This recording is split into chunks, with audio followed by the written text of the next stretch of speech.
Ang tanong, asan na nga ba si Saldico, Christopher Tito ko, at si Parida Diday ko? Grabe, no? One big family sa isang proyekto. Ang lupit. Grabe, sana all. Alam mo, mapapasana all ka na lang talaga.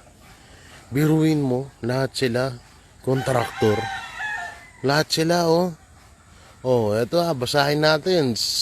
Elizaldico, Representative of Ako Bicol Party List, Chairperson of House Committee on Appropriation to 2024. Ayan o, Sunwest. Tsaka Christopher Tito. Kito ko.